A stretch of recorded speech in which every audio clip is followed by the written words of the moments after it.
The Watchers' Rebellion.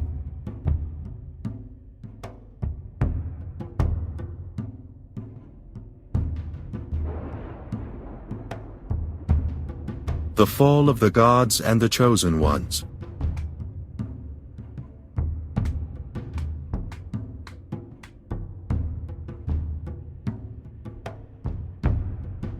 Chapter 1.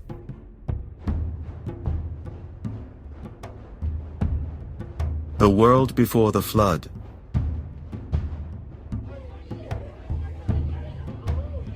An era of gods and giants.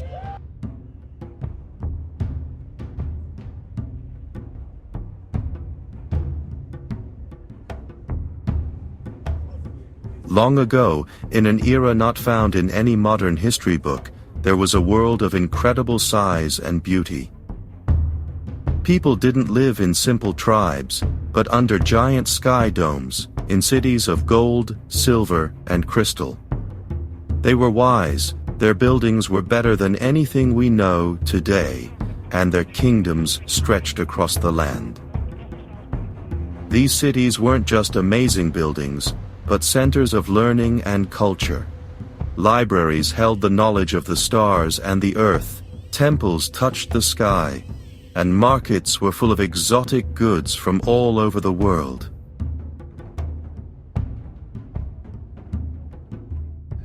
But they weren't alone.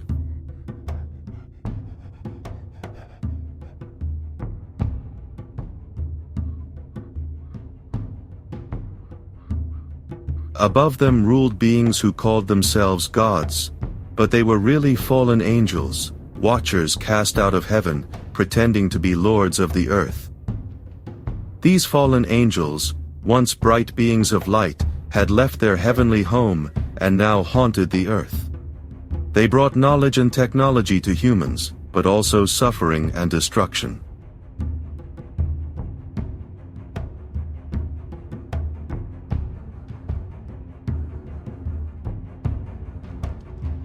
There were kingdoms that are only legends today.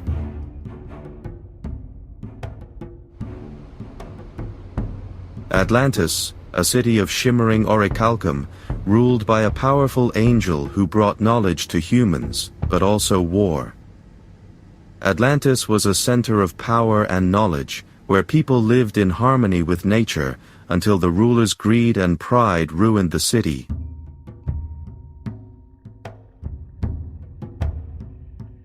Lemuria, a lost civilization, led by wise people who talked to the stars.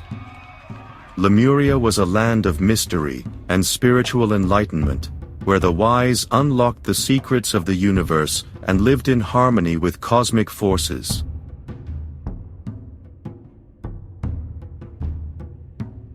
Shambhala, hidden in the Himalayas, a place of immense spiritual power. Shambhala was a kingdom of peace and wisdom where people lived in tune with the universe's spiritual energies and explored the secrets of life and death.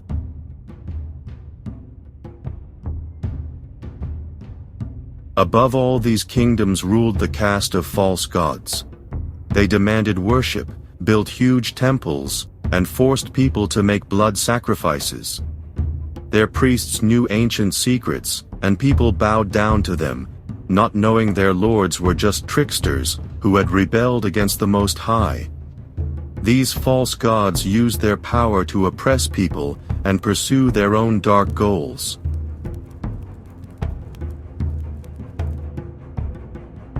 They ruled the early civilizations, teaching people architecture, astronomy, warfare, and magic. But the price for this knowledge was terrible. People became slaves to their own creations, and the world fell into chaos and violence.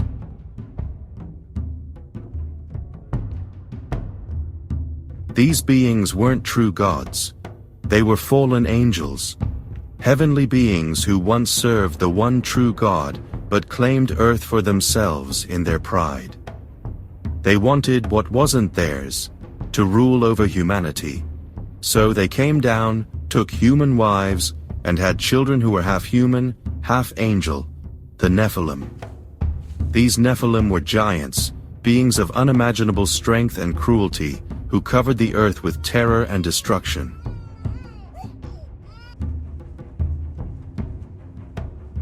The Watchers who fell.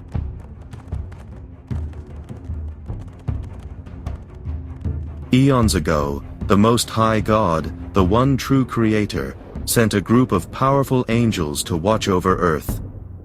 They were called the Watchers, powerful, noble beings of light and fire, who were supposed to guide and teach humans. But over time, some of them started to fall for mortal women. They desired not only their beauty, but also the power to rule over Earth.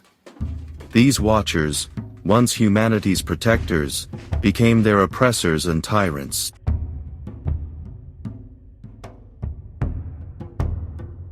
Lucifer was the first to rebel against God, but he wasn't the only one.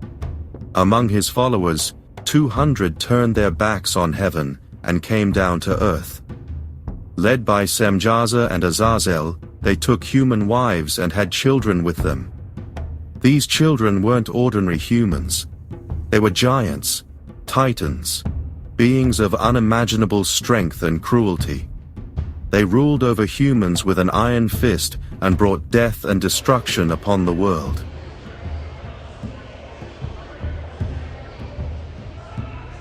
People called them the Nephilim.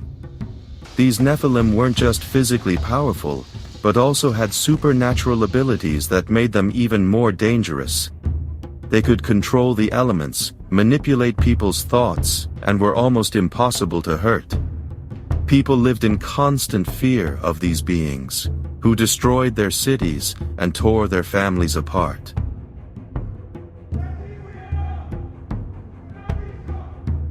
The world before the flood was a time of great knowledge and great darkness. People had access to incredible technologies and knowledge, but they were also at the mercy of the fallen angels and their offspring. The earth was a place of constant conflict, where the light of knowledge and the darkness of oppression existed side by side. But despite the darkness, there was still hope. A few people remained faithful to the true God and resisted the temptations and threats of the fallen angels.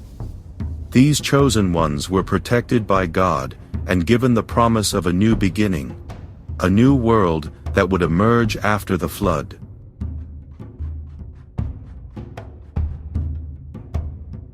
The flood wasn't just a punishment for humanity's sins, but also a cleansing of the earth from the evil influences of the fallen angels and their offspring.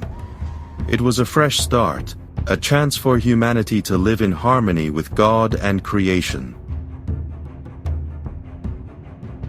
The story of the world before the flood is a story of great knowledge and great darkness, of incredible splendor and deep suffering. It's a reminder that knowledge and power without wisdom and humility can lead to destruction and chaos. And it's a warning that true power doesn't lie in ruling over others, but in love and service to creation.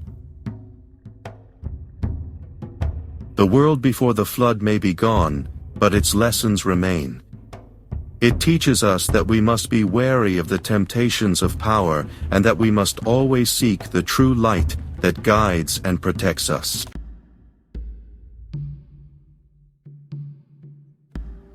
Chapter 2. The Fall of the Angels and the Birth of the Nephilim.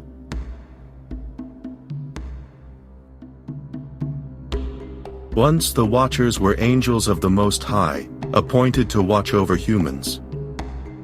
These angels, also known as the Watchers, were tasked with protecting and guiding humanity. But the longer they watched Earth, the stronger their desires grew. They desired the daughters of men, whose beauty captivated them and whose grace enchanted them.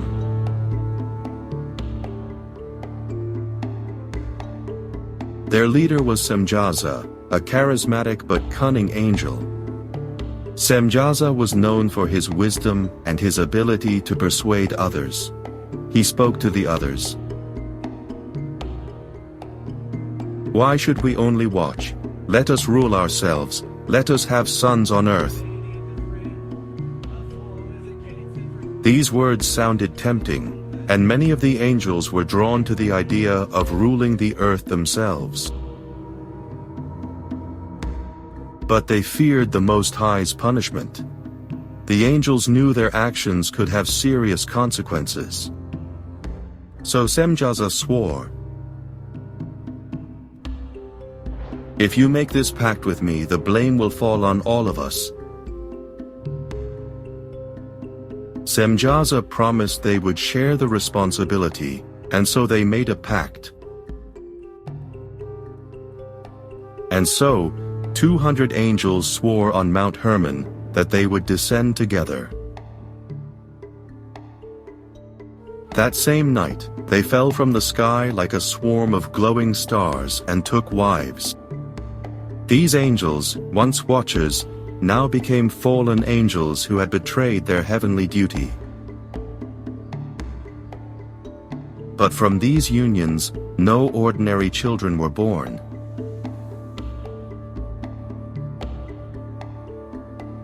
Nephilim were created. Gigantic beings, as tall as mountains, with eyes that glowed in the darkness. These Nephilim were not only physically impressive, but also surrounded by an eerie aura. They were stronger than 100 men, but cruel and savage. The Nephilim possessed boundless strength and an unquenchable thirst for power. They became tyrants. They built cities, waged wars, oppressed humanity, and eventually began to devour them, literally. Their reign was marked by violence and oppression. The earth trembled under their power. The Nephilim built massive cities that testified to their might and influence. They waged wars that devastated entire regions and filled humanity with fear and terror.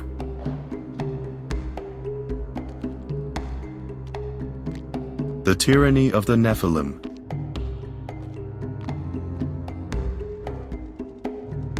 These beings, once meant to be humanity's protectors, became their worst enemies. They built massive cities, drank the blood of mortals, and fought wars that shook the heavens themselves. Their reign was a time of terror and darkness.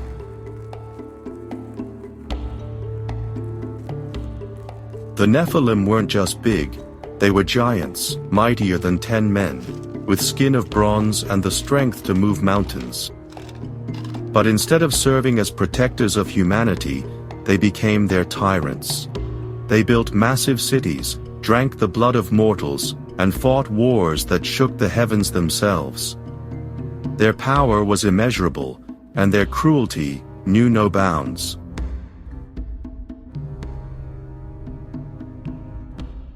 The Nephilim waged wars that shook the earth and brought humanity to the brink of destruction. They oppressed the people and used their power to pursue their own goals. Their reign was a time of terror and darkness that changed humanity forever. The story of the Nephilim is a story of power, betrayal, and oppression. It shows how even the mightiest beings can fall when they give in to their own desires. The Nephilim were once angels meant to watch over humanity, but they became their worst enemies. Their reign was a time of terror that changed humanity forever.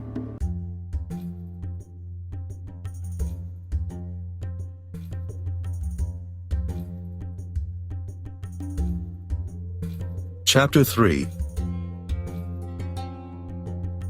The False Gods and Their Kingdoms.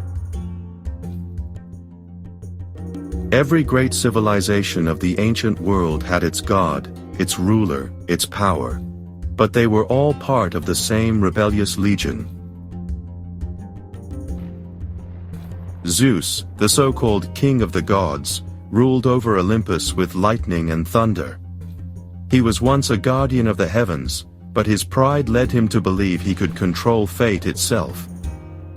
He and his brothers, Poseidon and Hades, divided the world among themselves, land, sea, and underworld. The Greeks built temples, sacrificed bulls, and pleaded for mercy. Zeus, the mighty ruler, was known for his many affairs and his boundless rage. His lightning bolts shattered mountains, and his thunderous voice made the earth tremble. People told stories of his heroic deeds and feared his unpredictable nature. Odin, the All-Father of the Norsemen, was a master of magic. He had bought wisdom through cunning and blood, had gained knowledge of the runes, and taught people how to forge weapons.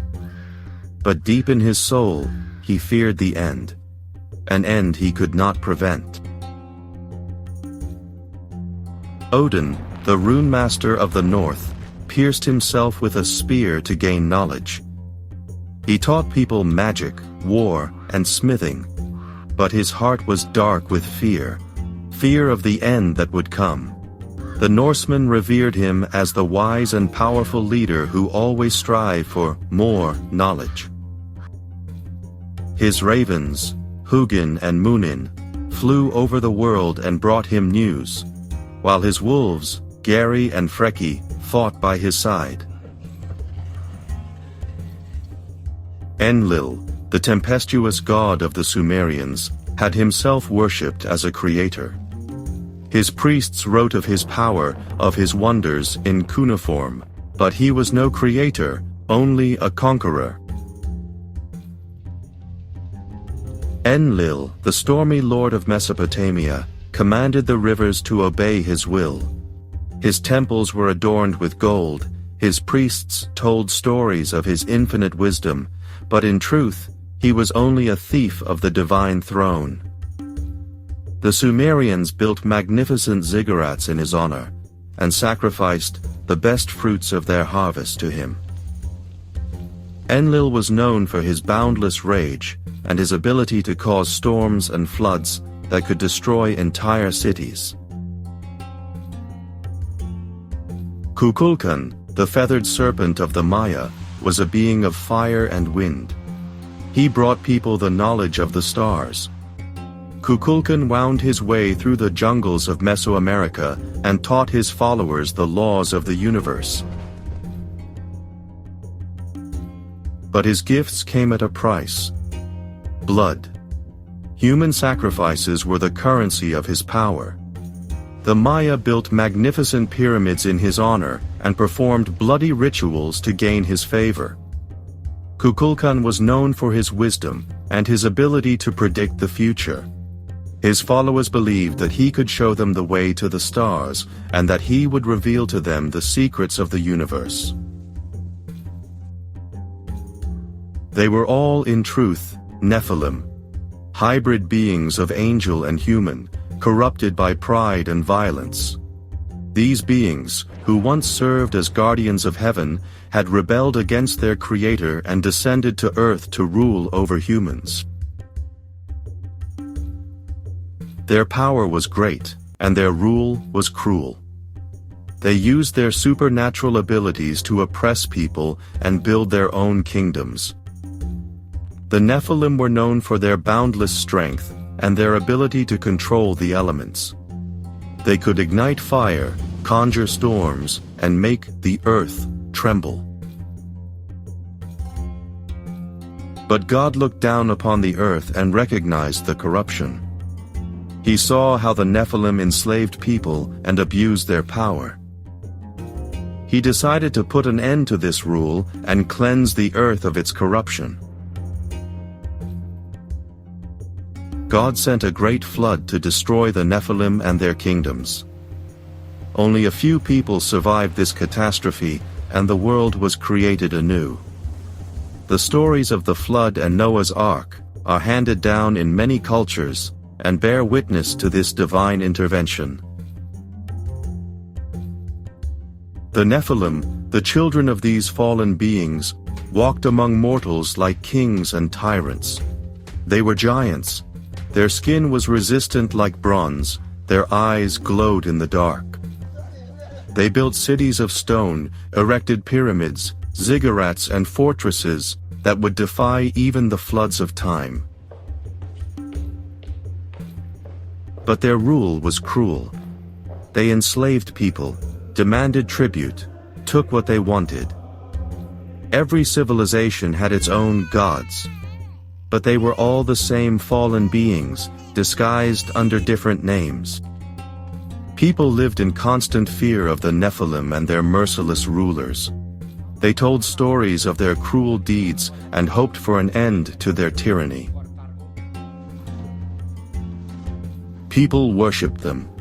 They believed their stories, their promises. They prayed to them, gave them sacrifices, feared their outbursts of wrath. People built magnificent temples and altars in honor of the Nephilim and performed elaborate rituals to gain their favor. They sacrificed animals and even humans to appease the Nephilim and secure their power.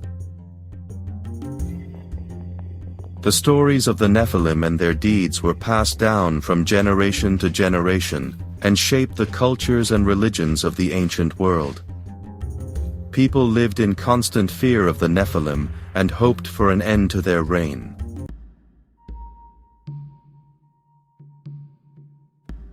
Chapter 4: The Prophecy of Enoch.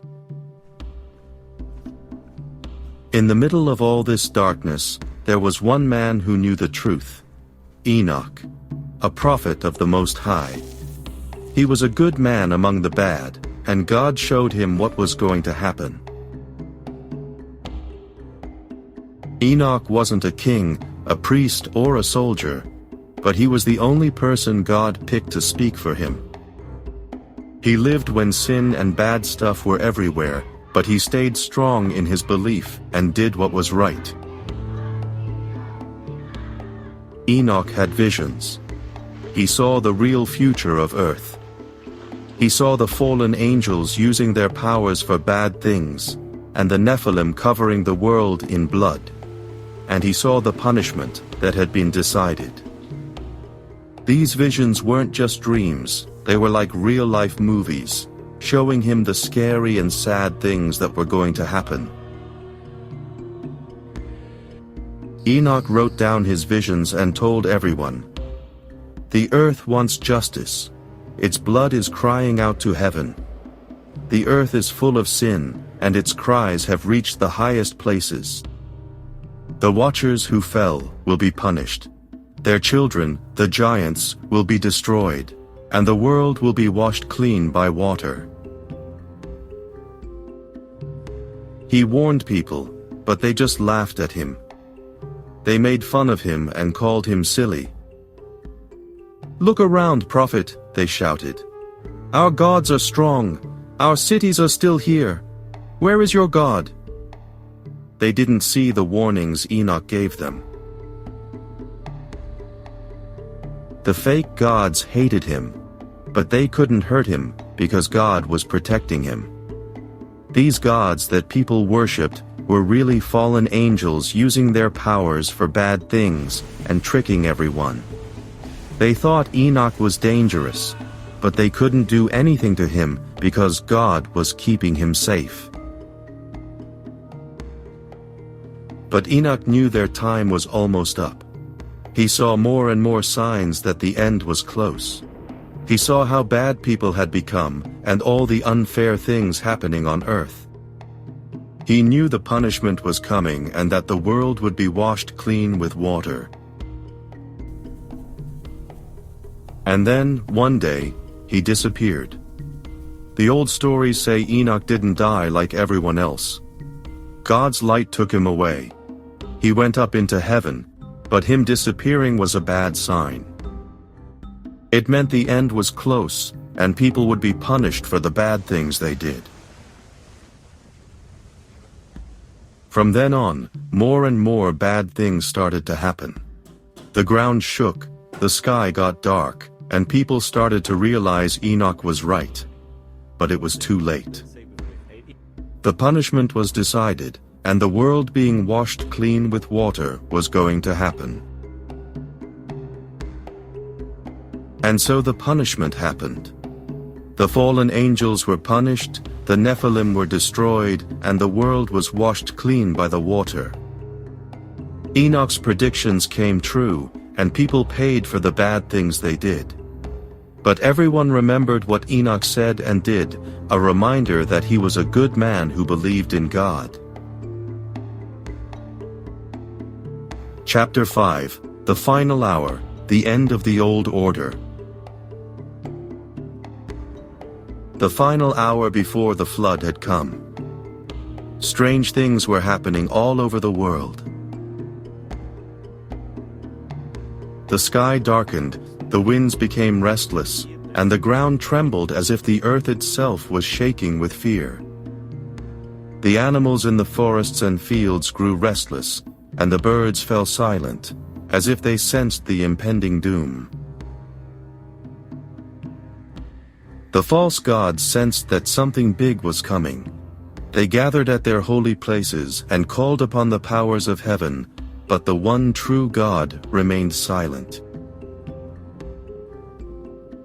Their priests and oracles desperately tried to find answers, but there were no signs. The temples, once places of light and power, were enveloped in an eerie darkness. In Greece, Zeus stood on Mount Olympus, his lightning bolt in hand, but when he tried to look into the sky, he saw nothing but a black, endless void. His power began to fade. The nymphs and satyrs who surrounded him recoiled, as if they sensed his weakness. The thunder that once announced his arrival fell silent. In Mesopotamia, Enlil tried to speak to the stars, but the signs of the cosmos were extinguished. His fortune-tellers saw only darkness. The sacred rivers, once under his protection, began to dry up, and the fields withered. The people who brought him offerings began to doubt. In the Mayan jungle, Kukulkan rose into the air, but his wings began to burn. The smoke rising from his wings darkened the sky. The priests who called upon him saw only fire and destruction in their visions. The pyramids dedicated to him began to crumble. And Odin, the wise one, looked into Mimir's well and saw Ragnarok. But it wasn't the battle he had expected. It was the end of all gods. The runes that once revealed the future to him were empty. The ravens that brought him news did not return. The world tree Yggdrasil began to wither. Then it happened. A ray of light burst down from heaven. It was brighter than 1,000 suns and drew a trail of fire and smoke. The fallen angels, who had rebelled against the Most High long ago, were cast out of heaven. They were once powerful beings of pure energy, but now they became material, bound to the earth. They screamed as they fell, as their essence was forced into bodies that were mortal. Their wings burned, and their once radiant auras faded. The people who stood in the temples calling upon their gods saw the mighty Nephilim suddenly grow weaker. The gods they had worshipped for so long were not immortal. They were just as lost as they were. The statues of the gods began to crumble, and the altars on which sacrifices were offered collapsed. The believers, once full of hope, panicked. And then it began. The earth opened up, and water poured forth. The rivers swelled and flooded the cities. The sky opened its floodgates, and rain poured down in torrents. People ran around, seeking shelter, but there was no escape. The flood, which was to cleanse everything, had begun. Chapter 6. The Flood Breaks Loose. The Downfall of the Gods. The earth trembled. A deep rumble echoed through the mountains as the sky darkened. People who had walked carelessly through their cities that morning now felt an unnatural chill.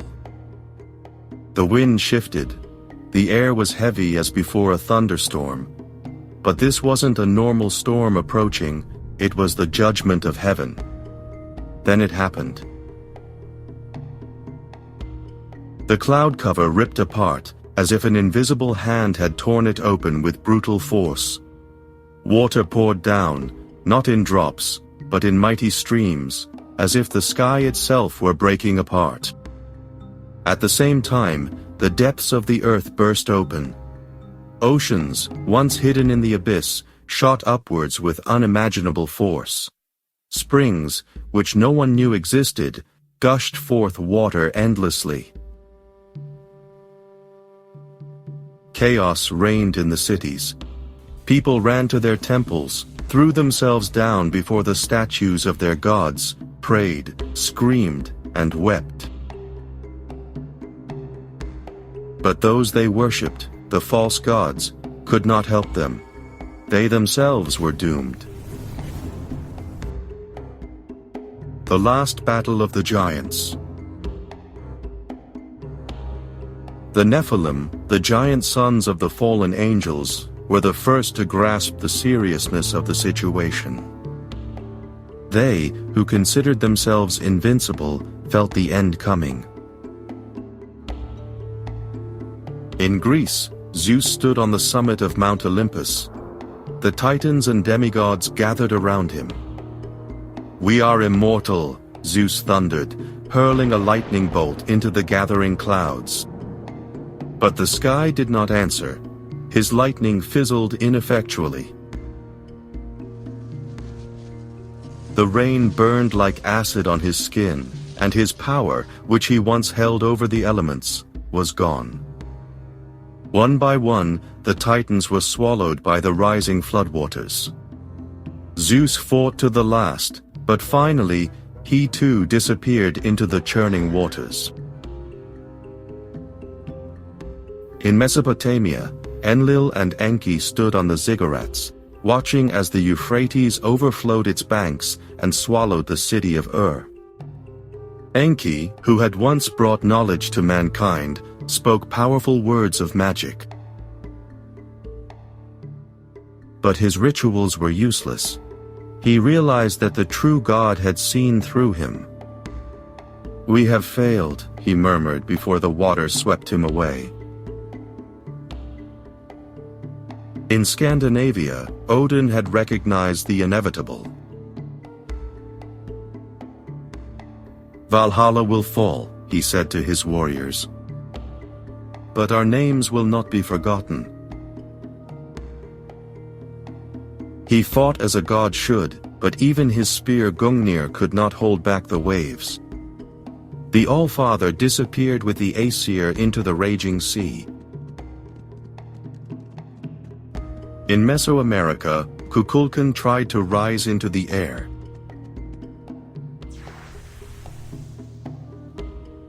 He spread his mighty feathered wings and ascended.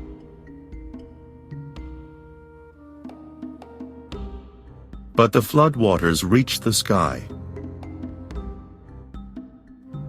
A vortex of water and storm dragged him down, his last cry echoing through the canyons. The earth trembled beneath the cries of the Nephilim, but no creature could resist the will of heaven. The waves crashed together, the false gods were no more. The earth trembled again, this time even more violently. The people who had fled to the highest buildings saw the foundations beneath them give way. The floodwaters swept away everything in their path. Houses, trees, entire mountains were swallowed by the water. The screams of the people mingled with the roar of the flood, a deafening noise that filled the world. In Egypt, the pyramids stood like silent witnesses to the destruction. The priests gathered in the temples and called upon the gods, but their prayers went unanswered. The floodwaters reached the holy sites and engulfed them. The statues of the gods shattered under the force of the water, and the priests were swept away in the whirlpools. In India, Shiva tried to perform the dance of destruction to save the universe. But his steps were interrupted by the floodwaters. The water rose higher and higher, and even the mighty Shiva could not escape. He disappeared into the raging waters, his dance unfinished. In China, the Jade Emperor sat on his heavenly throne and watched the chaos on earth. He sent his dragons to tame the floods, but they were overwhelmed by the water. The Jade Emperor realized that even his power was not enough to stop the inevitable. The heavenly palaces were swallowed by the floodwaters, and the Jade Emperor disappeared into the depths of the sea. In Africa, the ancestral spirits tried to protect the people. They called upon the forces of nature, but the floods were unstoppable. The spirits were swept away by the water, and the people who had hoped for their help were swallowed by the floods. The earth trembled one last time, and the floodwaters reached their peak. The people who were still alive clung to the last remnants of their world. But the floods were relentless. They swallowed everything in their path, and the world as it once was ceased to exist. The false gods had fallen, and the world was submerged in water. But from the depths of chaos, a new order would emerge. The floodwaters would recede, and the earth would renew itself. But the names of the fallen gods would live on in the memories of mankind as a warning of the power of heaven and the transience of all things.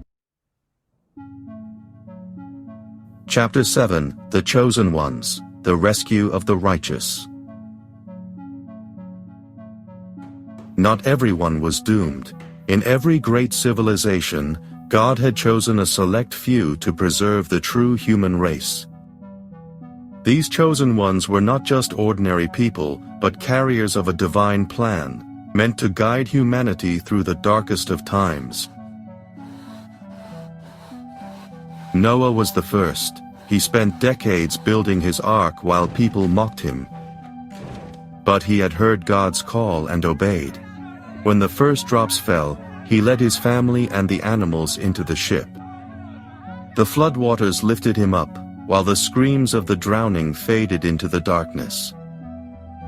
Noah's faith was unshakable, and his devotion to God's will was exemplary. He knew that his task was not only to save his family, but also to lay the foundation for a new world. Utnapishtim, the wise man of Sumer, was warned by Enki himself. But it wasn't an act of mercy. Enki hoped that one of his believers would survive to restore him to power. But Utnapishtim realized that the Sumerian gods were not all-powerful. As his barge drifted on the waves, he prayed to the one true God, not to Enki. Utnapishtim understood that true power did not lie in the hands of false gods, but in devotion to the one true God who reigned over all. Ziusudra, the Egyptian priest, had a vision of the coming doom. He knew that the Nile would not just rise, but engulf the entire land. He built a ship large enough to preserve his family and the knowledge of his culture. As the pyramids disappeared beneath the waves, he sailed west. Ziusudra was not just a priest, but also a keeper of knowledge. He understood that saving his culture was just as important as saving his family. The Hopi Indians had their own prophets. A shaman had a vision of the great serpent that would devour the land. He led his people into caves beneath the earth. There they remained until the waters receded. When they emerged, the world was new. Cleansed of the false gods. The Hopi understood that their connection to the earth and to spiritual forces would guide them through the catastrophe. Their prophets were not just seers, but also leaders who guided their people into a new era. The flood spared only those who followed the one true God. The old empires were gone, the false gods forgotten. The chosen ones had not only survived, but also laid the foundation for a new world. Their stories became legends, passed down through generations to remind humanity of the power of true faith. The chosen ones, facing destruction, were confronted with enormous challenges. As the flood approached and the arks and shelters were secure, Noah, Utnapishtim and Ziusudra stood at the edge of their personal hells. They knew that the time of judgment had come, and they had to face the highest principle. Their trials were not only physical, but also spiritual. They had to overcome their doubts and strengthen their faith to master the challenges. In the final moments, as the waters rose and the earth trembled, they not only had the certainty that they would be saved, but also the realization that the one true God reigned over all. The faith that was initially so vague and uncertain became a firm conviction, a conviction that carried them through the flood.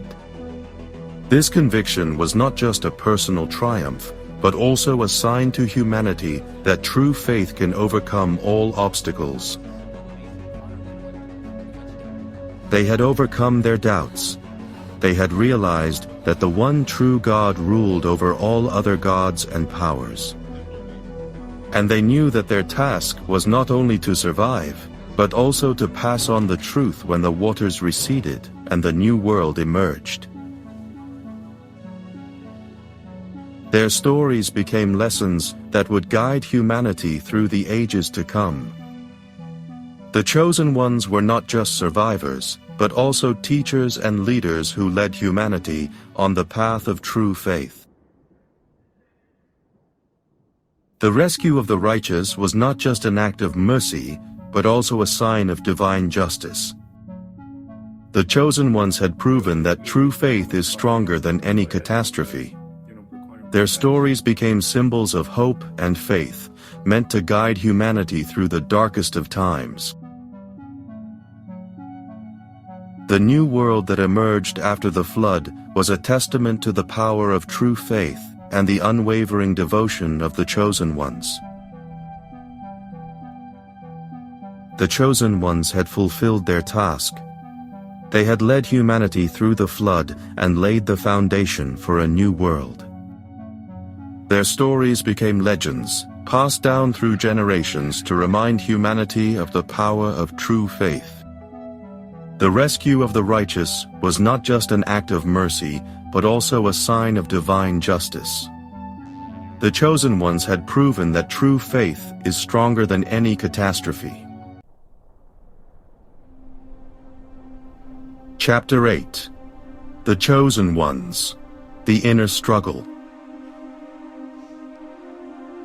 The Great Flood wasn't just a test of the world, but also a test of the chosen ones. Those few chosen by God to save the human race. These chosen ones faced a huge task, one that wasn't just physical, but also a deep spiritual challenge. But the real struggle wasn't just preparing for the flood. It was the deep, inner struggles they faced as they realized they were humanity's last hope. These struggles were filled with doubt, fear, and the constant question of their own worth and purpose. It was the moment they had to face their own weaknesses and fears as the world around them fell apart. And as they recognized the coming destruction, they began to understand the true meaning of their task. This realization wasn't easy. It was a painful process that pushed them to their limits. Noah, the unshakable faith. Noah had lived his whole life in harmony with the earth and nature, firmly believing that humanity, despite its flaws, would one day redeem itself. He was a man of peace and harmony, always believing that good would prevail in people. But when God revealed humanity's fate to him, the great flood that would destroy everything, Noah felt deeply conflicted. Why me? He kept asking himself. Why me, the insignificant one, living in the shadows? These questions tormented him and made him doubt his own importance. He had never sought fame or power, but now he carried the responsibility of saving the world, or at least what was left of it. The thought of saving the world in its current state seemed impossible to him.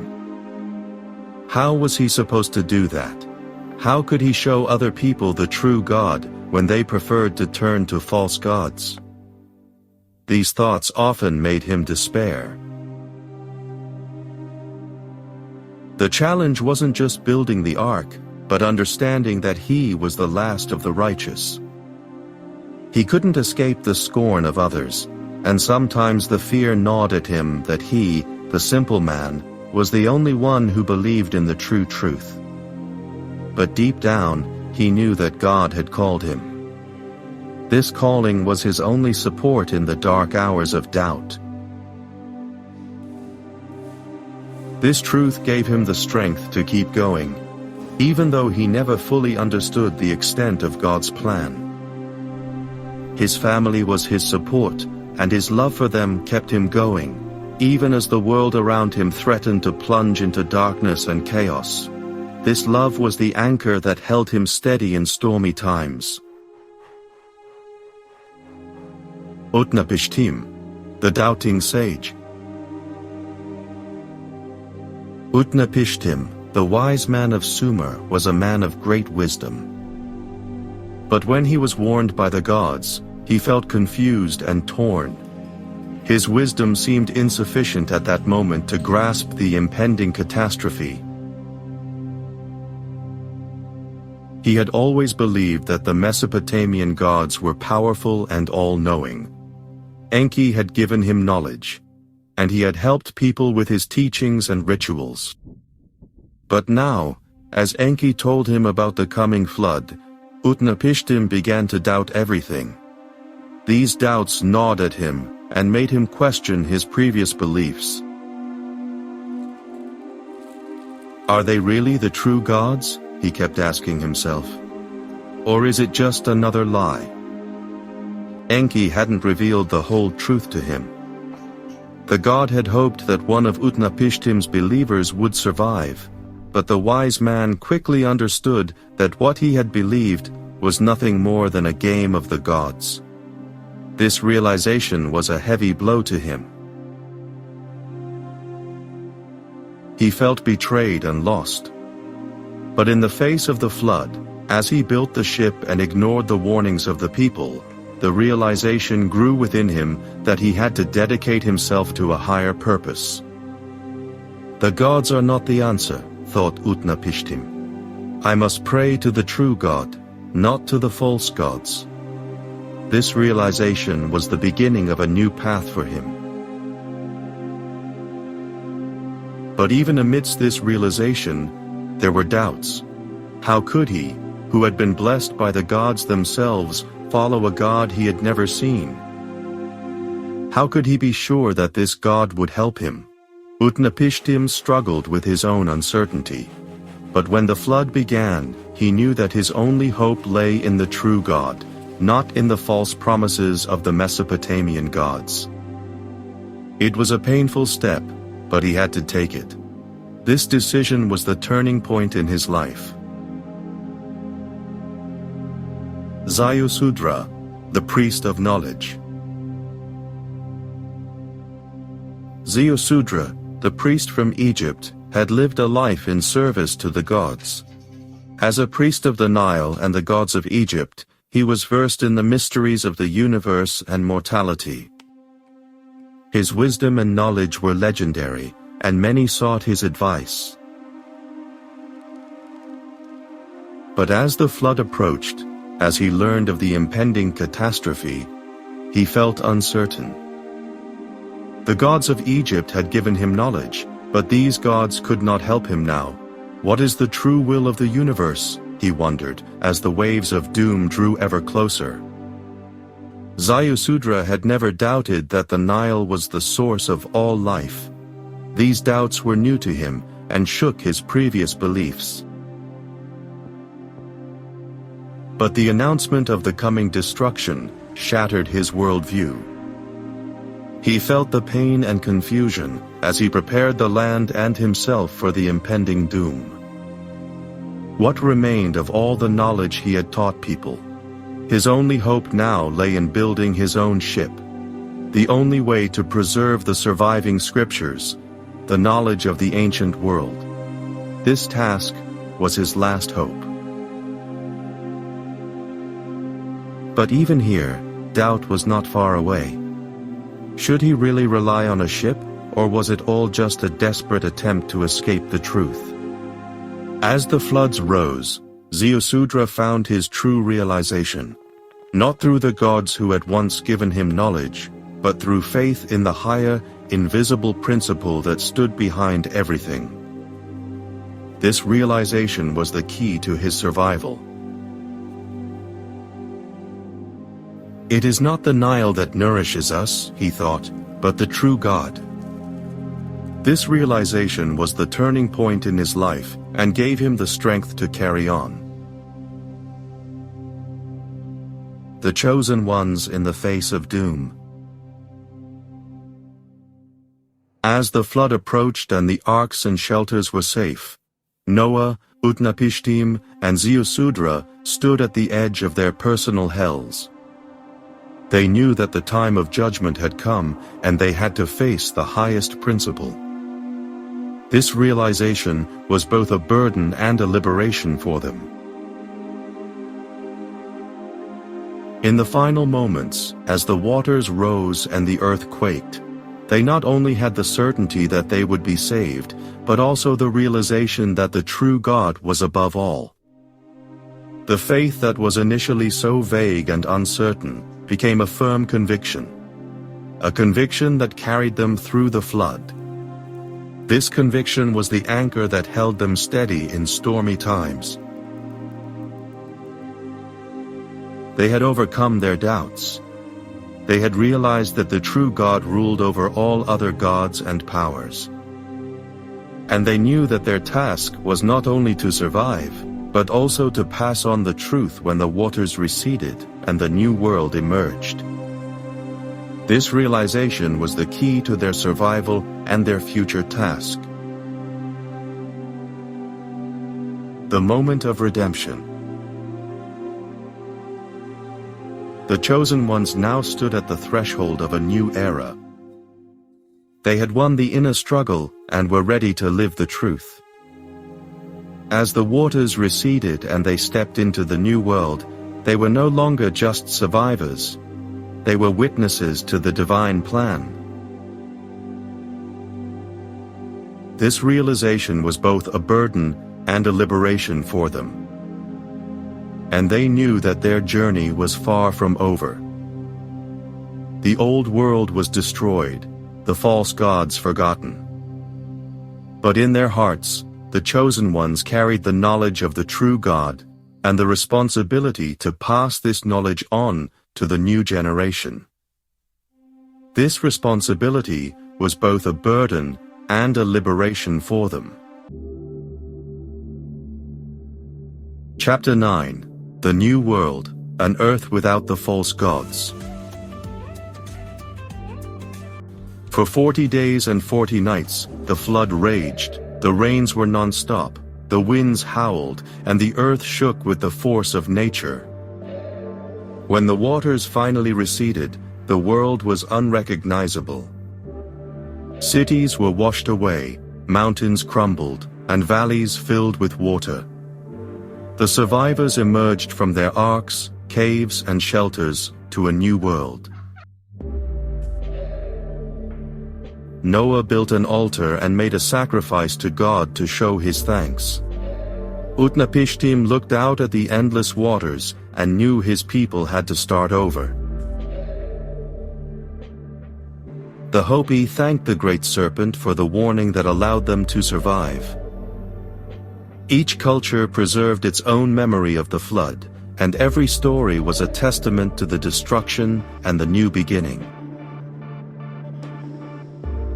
But the names of the false gods lived on.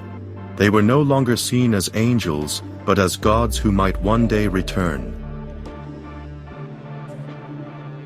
People began to build temples for them, carve statues from stone, and tell stories.